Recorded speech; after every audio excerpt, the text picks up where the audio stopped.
सम्यक दृष्टि के लक्ष्य में तो मुक्ति है, शुद्ध आत्मा है। वो कहाँ देवगति का विचार करता है, परंतु देवगति होती है। आयु बंद हो गया ना, सम्यक की उपस्थिति में आयु बंद हुआ है, इसलिए उसको देवगति का ही वो कारण होता है। वो सम्यक दर्शन की उपस्थिति है, सम्यक दर्शन देवगति का कारण नहीं है। शुभ भाव तो देखिए, सम्यक दृष्टि के शुभ भाव में और मिथ्या दृष्टि के शुभ भाव में कितना अंतर है।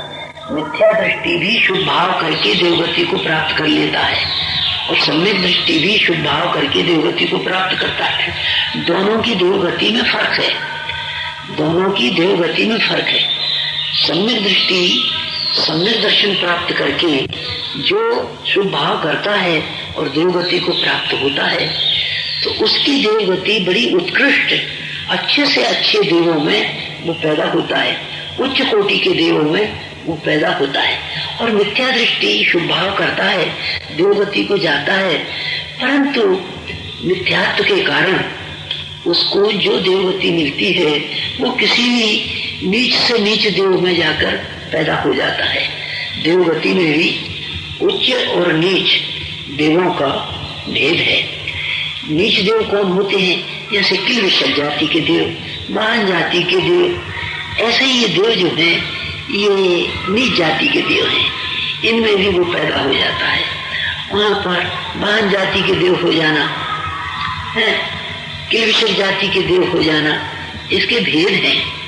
इंद्र, सामानिक, त्रयस्त्रीश, आत्मरक्ष, लोकपाल, अनेक जाति के देव, ये क्या हाथी बनो, घोड़ा बनो, वहां पर अनेक माने सेना में इंद्र की जो सेना है उसके लिए पशुओं का रूप धारण करना, ये नीच जाति के देवों का काम है। प्रकृति में अनेक है और महान जाति के देव हो जाना, तो ये सब तुम्हारे से मिथ्यात्व का कारण है। सम्यक दृष्टि को कभी भी नीच गति, कोई भी मनुष्य गति में अगर सम्यक्त होगा तो वो सम्यक्त उसको संभालता है, वो सम्यक्त उसको संभालता है। देखिए राजा शैली को कितना संभाला। सातवें नरक की आयु को कम करते करते करते करते आकर्षण करते करते पहले नरक की आयु, और वो भी 84,000 वर्ष, एक बूंद नहीं है, सागरों की आयु को कम करके गिनती के वर्ष की आयु कर दी। ये सम्यक्त की महिमा है। परंतु सम्यक्त भी गति को काट सकता नहीं, क्योंकि उसको जीव ने मांगा है। जीव ने विपरीत पुरुषार्थ करके नरक गति का बंध किया, तो सम्यक्त तो उसको काटेगा नहीं। हाँ, अब एक बात विचारने की है, सम्यक्त में जो शक्ति नहीं है, सम्यक्त में जो शक्ति नहीं है वो चारित्र में है।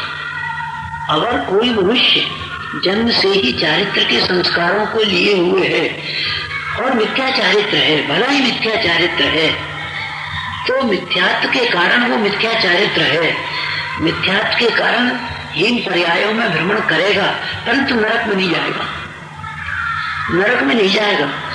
वो चारित्र को पालन करते हुए उसको नरक त्रिंच का बंध नहीं होगा। जैसे द्रव्यलिंगी मुनि, मिथ्या दृष्टि जीव मुनि पद ले लेता है, तो मिथ्यात्व के कारण वो ऊपर की क्रियाएं तो पालता है, किंतु उनके अंतरंग में अपने स्वरूप का रमण उसको नहीं है, वो अपने स्वरूप में रमण नहीं करता।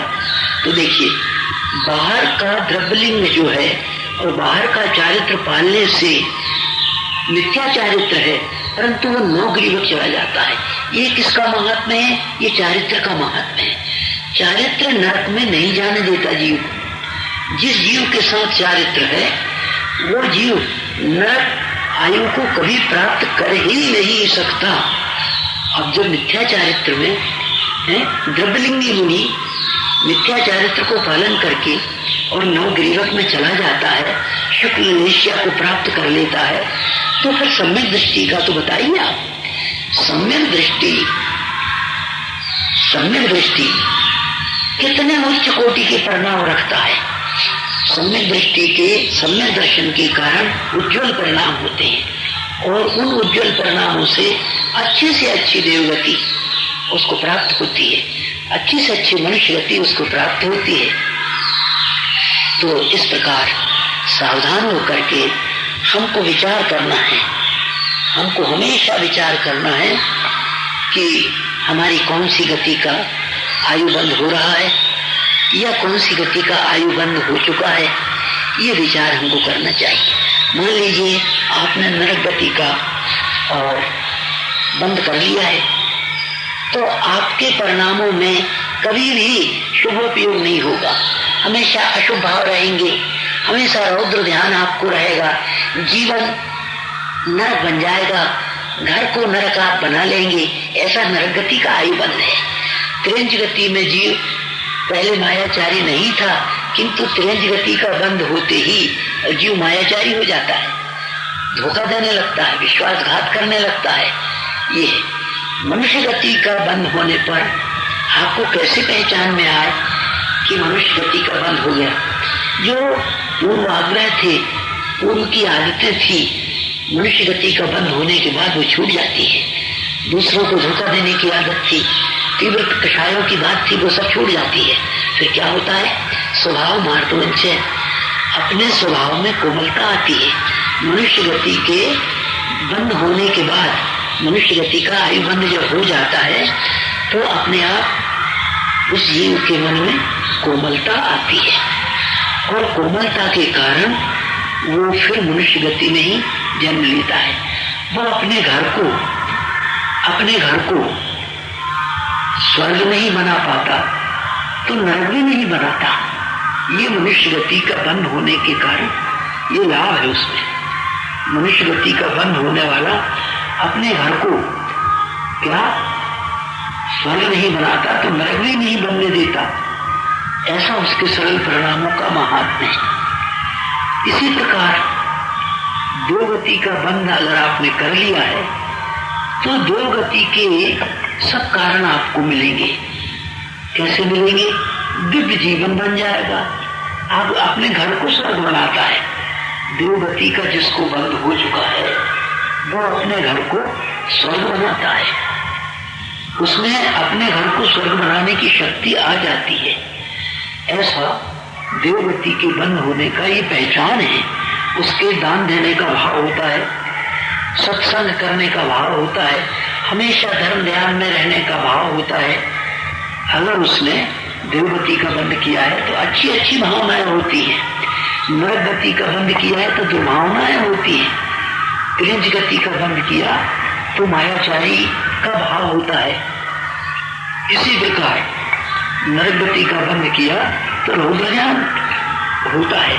तो भैया ये आप समझ लीजिए, जिसको खोटी गति के बंद होते हैं उसके आचार विचार में यहाँ पर कषायों की तीव्रता दिखती है। उसके खाने में, पीने में, व्यवहार में, हर बात में, रहन सहन में कषायों की तीव्रता दिखती है। क्षण क्षण में उसको तीव्र कषाय का उदय होता है, क्षण क्षण में उसको क्रोध आता है, क्षण क्षण में वो अभिमान करता है, अशुभ लेस्या में वो रहता है। और जिसके अच्छी गति का बंध होता है वो शुभ लेस्याओं में रहता है। उसके परिणाम हमेशा शुभ लेस्या में रहते हैं। उसके समक्ष कभी विषम परिस्थितियां भी आती हैं, विषम परिस्थितियां भी आती हैं, तो भी वो अपने भावों को बिगाड़ता नहीं। उन विषम परिस्थितियों का मुकाबला वो समता भाव से करता है।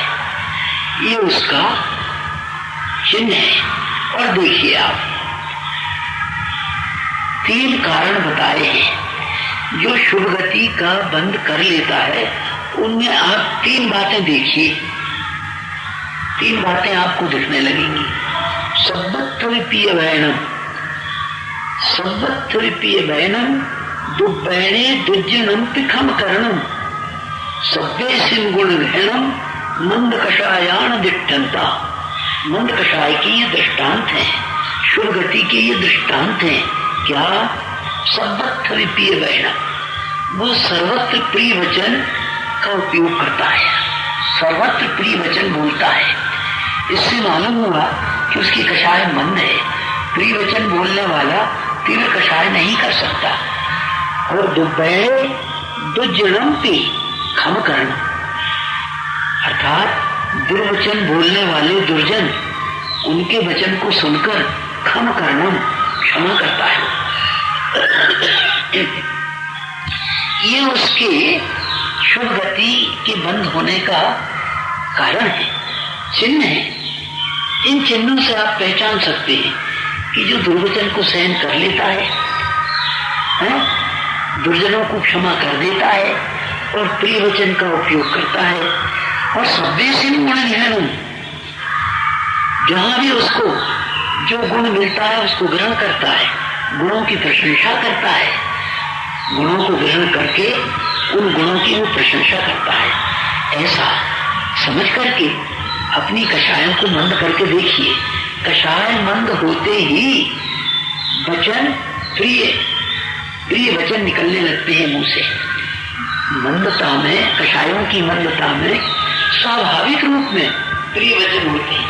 स्वभाव रूप से ही भीतर बड़ी गंभीरता आती है, और गंभीरता के कारण क्षमा शक्ति जो है, क्षमा करने की शक्ति, क्षमता उसमें आ जाती है। इसलिए आपने ये सुना। आज किस गति के बंध का कारण क्या है, किस गति की आयु के बंध का कारण क्या है। आयु तो सिर्फ ये समझ लीजिए आप कि समय का नाम है, टाइम का नाम है। जैसे नरक आयु, ऐसा नाम से आपको शंका होती है कि नरक आयु की नरक गति, तो नहीं, नरक आयु, आयु बंद होने के बाद फिर वो गति पर सील लग जाती है उस बंद पर, फिर वो गति में जाना ही पड़ता है। और आयु बंद नहीं हुआ है तब तक के वो गति संक्रमण भी कर जाती है, वो नष्ट भी हो सकती है, हम उसको बदल भी सकते हैं शुभ भावों से। तो इसलिए नरक आयु, आयु नरक में रहने का टाइम। किंतु जो पाप किया है, जीवन भर जो पाप किया है, उस पाप के फल से वहां दुख होते हैं। आयु कर्म के कारण दुख नहीं होती। आयु कर्म जो है दुख नहीं देता, वो तो सिर्फ टाइम निश्चित करता है और कुछ भी नहीं करता। जैसे चोरी करने वाले को जेल की सजा होती है, तो जब तक न्यायाधीश उसको निर्णय नहीं दे देता कि भाई 6 महीने की सजा इसको हुई, तो न्यायाधीश सिर्फ समय की बात करता है। 6 महीने का समय देता है उसको जेल में रहने का, दुख नहीं देता। वो तो जेल में जाने पर जो उसने चोरी का पाप किया है उसकी सजा 6 महीने तक उसको, वो उस क्षेत्र का, वहां की व्यवस्था है, जेल खाने में सुख नहीं होता। वहां जो कैदी है वो, उनको उनके पापों की सजा की सब सामग्री वहां मौजूद है। तो इसलिए हमेशा हमको ये विचार करना है कि हमारा आत्मा दुर्गति का पात्र ना हो जाए, हमारा आत्मा कहीं ऐसी आयु का बंध ना कर ले। हमेशा हमारे शुभ भाव रहें, हमेशा हम संसार का कार्य करते हुए भी, और जहां तक बच सके अशुभ भावों से बचें, अशुभ कामों से बचें, पापों से बचें, कषायों से बचें, अशुभ लेशियाओं से अपने को बचावें। यही एक बड़ा पुरुषार्थ हो जाएगा आपका। ये बड़ा पुरुषार्थ होगा अपने आप को बचा लेना। दूसरों को तो सब बचाते हैं, दूसरों को तो सभी उपदेश देते हैं, किंतु अपने आप को उपदेश देना, अपने आप को बचा लेना, ये जिसकी होनहार में, जिसकी होनहार ठीक है वही ऐसा पुरुषार्थ करता है। जिसकी होनहार अच्छी है वही ऐसा पुरुषार्थ कर सकता है, उसकी ही एक क्षमता है। तो आज 4 गतियों के आयु बंध का प्रकरण निकला, और ये 4 प्रकार का जो है आयु बंध के कारण बताए। आयु बंध का तो कल के प्रवचन में आपको बताया था कि त्रिभाग में आयु का बंध होता है, मध्यम लेस्या में आयु का बंध होता है। तो देखिए कषाय में और लेस्या में कितना अंतर है। कषाय तीव्रता मंद्रता रूप होना, कषायों का तीव्र होना अशुभ लेस्या है और कषायों का मंद होना ये शुभ लेस्या है। तो जिन कषायों से लेस्या बनती है उन्हीं कषायों से अनंतानुबंधी आदि भेद भी होते हैं। तो अनंतानुबंधी, अप्रत्याख्यान, प्रत्याख्यान और संजलन ये आसक्ति का नाम है, ये आसक्ति का नाम है। और लेस्या तीव्रता मंदता का नाम है। एक ही कषाय के दो प्रकार के परिणाम हैं। कषाय में आसक्ति भी होती है और तीव्रता मंदता के कारण लेस्या भी बनती है। तो देखिए आसक्ति के कारण उनके चार भेद करके उनको मोहिनी कर्म के भेदों के अंदर रखा है, कर्मों के भेदों में रखा है। और तीव्रता मंदता को लेस्या बनाया, परंतु 148 प्रकृतियों में कहीं गिनती नहीं है। लेस्याओं की किसी कर्म की प्रकृति में गिनती नहीं है। ये कर्म नहीं है, ये कर्म नहीं है। दूसरे में नहीं हुआ तो तीसरे में होगा। अंतिम 8वें अपकर्ष काल में तो आयु बंद होगा ही, और उसमें भी ना हुआ, यदि उसमें भी ना हुआ तो अंतिम मृत्यु के अंतर्मुहूर्त पहले आयु का बंद हो जाएगा। आयु बंद होने के बाद फिर वो मिटता नहीं, संक्रमण होता नहीं, बदलता नहीं। तो आयु बंद एक जन्म में एक बार होता है और अगले जन्म के लिए होता है। अभी जो आयु आपकी चल रही है, जिस आयु का आप वो कर रहे हैं, वो पूर्व जन्म में आपने बांधी थी और यहाँ उदय आई। जन्म लेते ही जिस दिन हमारा जन्म हुआ उसी दिन से वो आयु जो पूर्व भाव में हमने बांधी थी उदय में आ गई और उसको हम भोग रहे हैं। और जितनी हमने बांधी थी उतनी हमारे उदय में आएगी। तो इसी प्रकार अब अगले भाव के लिए, अगले जन्म के लिए हमें आयु का बंद करना है। तो एक तो आयु हम जो भोग रहे हैं वो है, और दूसरी त्रिभाग में, आयु के त्रिभाग में बचने वाली आगे की आयु है। बस एक ही बार इस प्रकार से आयु का बंद होता है। और आयु का बंद होने के बाद जब आयु पूरी होती है तो जिस भाव से आयु का बंद किया है उसी भाव से मृत्यु होती है। अगर शुभ भाव से आयु का बंद हुआ है तो अंत समय शुभ भाव ही होंगे। यदि अशुभ भाव से आयु का बंद हुआ है तो अंत समय अशुभ भाव ही होंगे। देखिए राजा श्रेणिक ने अशुभ भाव से मुनि के गले में सर्प डाल दिया था। उस समय उनको अशुभ भाव के कारण 7वें नरक की स्थिति का बंध हुआ था।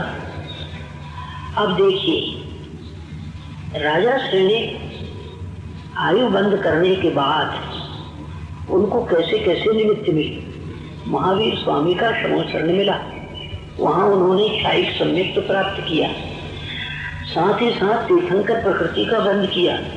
परंतु आयु अशुभ भाव से बंधी थी तो अंत समय उनका कैसा गया आपने शास्त्रों में पढ़ा होगा कि राजा श्रेणिक की मृत्यु आत्मघात से हुई। उसकी कथा है उनके जीवन चरित्र में, आप देख सकते हैं। तीर्थंकर प्रकृति को बांधने वाला क्षायिक सम्यक दृष्टि जीव और आत्मघात से मरे, ये क्या कारण है? ये आयु बंध का कारण। प्रबल तीव्र अशुभ भाव से उन्होंने आयु का बंध किया था, इसलिए उनको इस प्रकार की स्थिति से मरना पड़ा। आप मृत्यु के समय किसी भी जीव को देख सकते हैं। मृत्यु के समय किसी भी जीव को आप देखिए कि किस तरह से वो शुभ भाव से मर रहा है या अशुभ भाव से मर रहा है। यदि अशुभ भाव से मर रहा है तो आप समझ लीजिए कि इसमें आयु बंध जो है अशुभ भाव में कर लिया अथवा शुभ भाव में कर लिया, तो भाव शुभ और अशुभ ये दो ही हैं। संसारी जीवों के लिए ये दो ही भाव हैं, शुभ भाव और अशुभ भाव। तो सावधान रहना है आयु बंध के लिए। अब न जाने कौन से हमारे आयु के प्रभाव में हमको आयु का बंध होने वाला है। हम यदि सावधान रहें तो हमेशा हमको सावधान रह करके और वो प्रभाव आएगा, और अगर हम सावधान हैं तो अपने आप हमको शुभ गति का बंध हो जाएगा, शुभ गति का आयु बंध होगा। अब आयु बंध में जो आठ अपकर्ष काल आते हैं उनमें देखिए मध्यम लेशिया के अंश 8 उन 8 प्रभावों में होते हैं और मध्यम परिणामों से आयु का बंध होता है। कुछ नियम हैं आयु बंध के, आगम में विस्तार से बताया है कि आयु बंध कैसा होता है। अर्थात दर्शनोपयोग में ना हो, ज्ञानोपयोग में जो होए उसको ही आयु बंध होगा। सोया हुआ जो पुरुष है, नींद में जो पुरुष है, नींद में जो जीव है उसको नहीं होगा, जागते हुए पुरुष को ही होगा। मध्यम अंश परिणामों में ही होगा, मध्यम परिणामों से ही उसको आयु का बंध होगा। लेशिया के मध्यम अंश में ही उसको आयु बंध होगा। ऐसे कुछ कारण हैं जो आयु बंध के लिए नियम है। आयु बंध का नियम हमको जान लेना चाहिए, हमारी कौन सी लेशिया है। यदि हम अशुभ लेशिया का अभ्यास करते हैं तो नियम से आयु बंध के समय अशुभ लेशिया ही रहेगी, और अशुभ लेशिया रहेगी तो हमें दुर्गति का, अशुभ गति का बंध होगा। और यदि हमने पुरुषार्थ किया, अपनी लेशिया को बदला और हमेशा शुभ लेशिया में रहे, तो हमारी दुर्गति हो नहीं सकती, अशुभ गति हो नहीं सकती। अब लेशिया कैसे बनाई जाती है? अगर हमें आयु बंध को संभालना है तो लेशिया को बनाना सीखिए। अर्थात जो लेशिया है तीव्र कषाय जिसमें है उसको कापोत लेशिया कहते हैं, और तीव्रतर कषाय जिसमें होती है उसको नील लेशिया कहते हैं, और तीव्रतम अशुभ कषाय जो है उसको कृष्ण लेशिया कहते हैं। तो कृष्णी कापोत ये तीनों लेशिया जो है हमको बड़ी दुर्दाई है, ये अशुभ है, अशुभ परिणामों से ये होती है। हमको अपने परिणाम शुभ करना चाहिए। अच्छा, अब ये तीन जो अशुभ लेशिया हैं, उत्तम मध्यम जघन्य के भेद से इनके 9 भेद होते हैं, और ये 9 भेद, इन 9 भेदों में 7 नरक हैं। इन 9 भेदों में 7 नरक हैं। कापोत लेशिया से शुरू कीजिएगा। तीव्र कषाय से कापोत लेशिया होती है, और ये प्रथम नरक में जघन्य होती है, दूसरे नरक में मध्यम होती है, तीसरे नरक में उत्कृष्ट कापोत लेशिया होती है। बस आजकल तीसरे नरक तक ही जीव जा सकता है। तो इसका मतलब ये हुआ कि इस काल में नील और कृष्ण लेशिया भी नहीं हो सकती। नील लेशिया होती है पर वो जघन्य नील लेशिया होती है, और तीसरे नरक के अंतिम विलय में जाके वो जीव पैदा होता है। तो वो नहीं सरीखी है। हमको तो कापोत लेशिया पर विचार करना है। अर्थात तीव्र कषाय के परिणाम हमें कभी भी नहीं रखना चाहिए। तीव्र कषाय के परिणाम रखने से हमारी जो है अशुभ लेशिया बनती है। तो इधर तो जघन्य जो कापोत लेशिया है, इसका विचार आप और गहरा करेंगे तो देखिए प्रथम नरक में 30 लाख बिले हैं। प्रथम नरक में 30 लाख बिले हैं, दूसरे नरक में 25 लाख हैं और तीसरे नरक में 15 लाख हैं। तो 15 और 25 ये हो गए 40 और 30 70 लाख बिले इन नरकों में हैं। तो कापोतलेश्या के पॉइंट जो है, अंश जो है, आपके भावों के अनुसार कितने हो गए? 70 लाख होते हैं। यानी आपके भाव 70 लाख, एक जीव के 70 लाख भाव हो सकते हैं।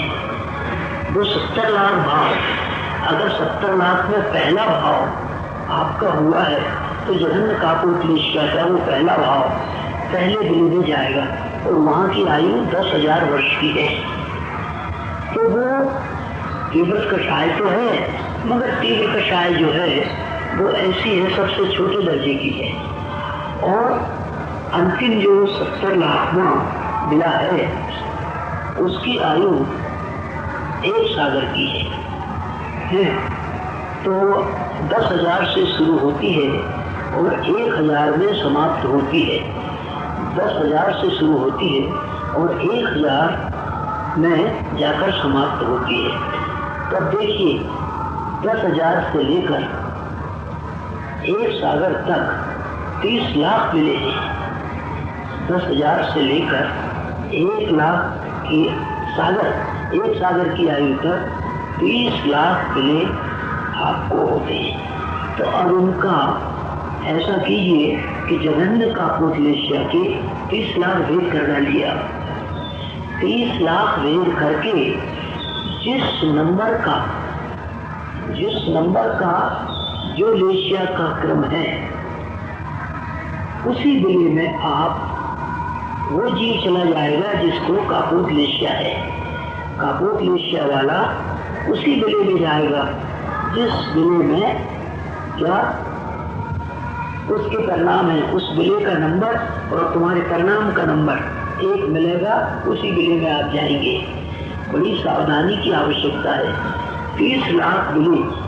इसी प्रकार मध्यम जो कापोतलेश्या है उसके 25 लाख बिले होते हैं।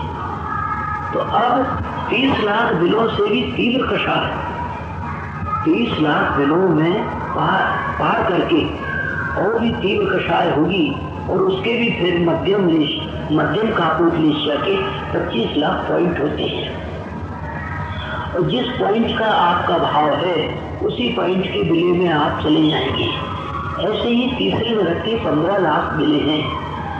तो इसी प्रकार का उसमें भी आप समझिए। तो सब मिलाकर ये 70 लाख बिले होते हैं। तो कापोतलेश्या के 70 लाख भेद हो गए। किस भेद में आप किस समय हैं, बस वही बिला आपको बुला रहा है, उसी बिले में आप जाने की तैयारी कर रहे हैं। इसलिए कापोतलेश्या से डरना चाहिए। तीव्र कषाय का भाव हो, तीव्र कषाय से लेश्या बनती है, तीव्र कषाय से कापोतलेश्या बनती है। इस कापोतलेश्या के भाव से बचना चाहिए। तो ये अशुभ लेश्या हुई। अब जरा थोड़ा शुभ लेश्या का सुन लीजिए आप। अब ये कापोतलेश्या की बात हुई। आगे पीतलेश्या, पीत पद्म शुक्ल, ये जो है तीन शुभ लेश्या है। मंद कषाय से पीतलेश्या, मंदतर कषाय से पद्मलेश्या और मंदतम कषाय से शुक्ल लेश्या होती है। अब देखिए, जरा विचार कीजिए कि इस समय जीव कौन से स्वर्ग तक जाता है। तो ये अगर शुद्ध लेश्या हमारी बनती है तो 8वें स्वर्ग तक जीव जाता है। 8वें स्वर्ग में कौन सी लेश्या है? पद्मलेश्या है।